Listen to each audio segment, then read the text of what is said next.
An old man was walking along the wharf by the seaside. Suddenly he slipped and fell into the water. He couldn't swim. He started screaming for help. People gathered around the scene trying to help, but no one dared to jump in there. Two policemen came running toward the wharf. One of them quickly took off his uniform jacket and handed it to his colleague. Without hesitation, he dove into the water. He swam toward the old man whose head had already sunk beneath the surface.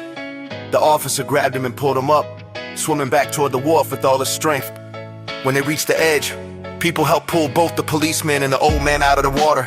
An ambulance had already arrived, and the medics treated the old man on the spot. Fortunately, he regained consciousness and didn't need to go to the hospital.